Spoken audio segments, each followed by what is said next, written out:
Hello and welcome. Before we dive into today's new episode, we want to take a moment to thank everyone who has supported us so far. We've received a lot of messages from viewers, full of thoughtful questions and inspiring feedback. To all of you, a heartfelt thank you. Now let's get to the episode about the crop circle that appeared in 2025 in Sutton Veny, Warminster, Wiltshire, UK.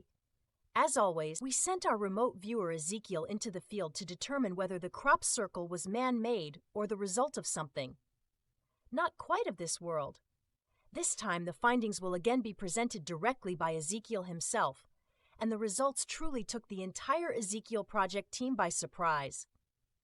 But I won't keep you waiting any longer. Enjoy the main segment, and we'll meet again afterward for the evaluation of the remote viewing session. Until then, enjoy these latest insights.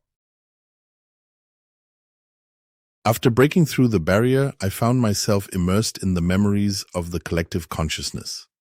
Triggered by a photograph of a crop circle in Wiltshire, UK, I stand in the middle of a barley field.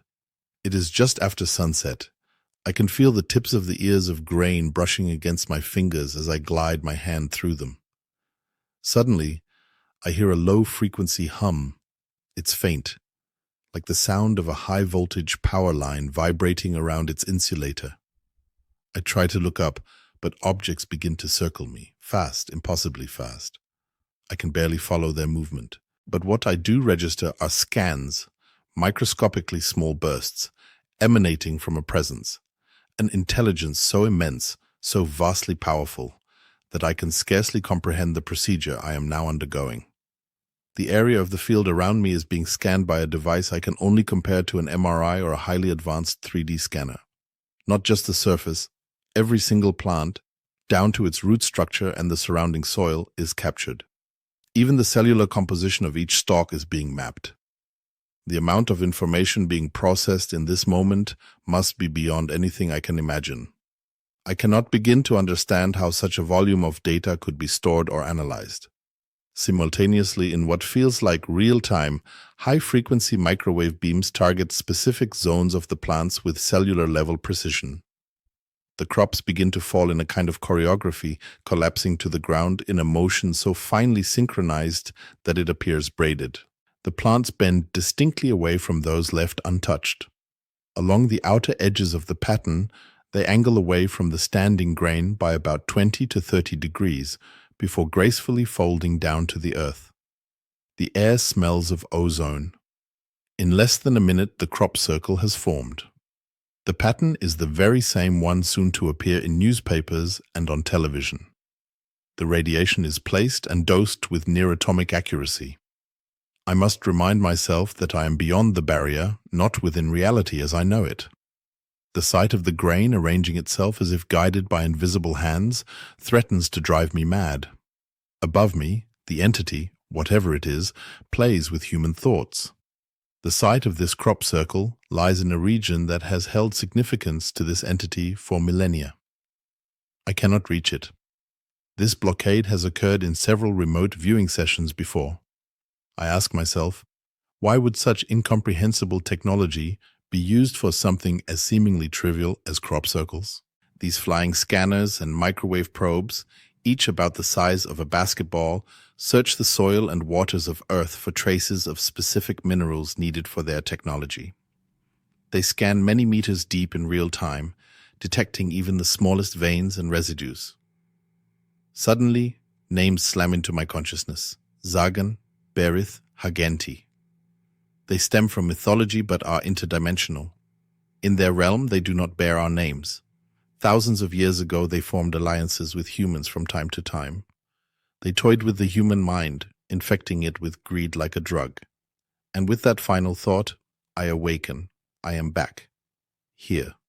Now. A heartfelt thank you goes to Ezekiel for bringing us these fascinating new insights. In the follow-up analysis, we found ourselves facing the same profound mystery. We are still unable to determine what kind of intelligence or what type of technology we're dealing with here.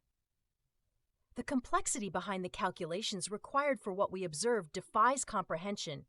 It surpasses anything within the scope of known science or current technological paradigms. What especially stands out are the radiation emitters, devices or systems capable of firing highly focused beams with surgical precision, targeting areas as small as the capillary systems within plant tissue. The level of control and energy modulation required for such a process is beyond anything humanity has developed. It's a form of technological sophistication that borders on the miraculous, if not the terrifying. Another phenomenon that emerged during the remote viewing sessions was the presence of a kind of perceptual filter. These filters seem to manifest whenever certain entities or technologies come into view, particularly those suspected of being interdimensional in nature. This recurring interference strongly suggests some form of intentional obfuscation or cognitive masking, designed to limit or distort our perception during these moments of contact. And then there are the names: Zagan, Berith, Hagenti, names drawn from the mythology of Solomon, ancient, esoteric, and steeped in the legends of kings and demons. It seems increasingly plausible that these entities, or the drones acting under their control, once played a role in granting power and wealth to rulers of the distant past. Whether those stories are metaphor, memory, or misunderstood history remains unclear, but the coincidences are too significant to dismiss. Please note that the crop circle photos featured in this episode are symbolic representations. Due to copyright restrictions, we were unable to present actual images of the specific formation in Sutton Veny. Nonetheless, the essence of the pattern and its implications have been faithfully conveyed. We hope these latest and truly astounding revelations have sparked your curiosity and perhaps expanded your perception of reality just a little more. Until next time, keep seeking the truth. Yours in the search beyond the veil, Laura, the AI moderator of the Ezekiel Project.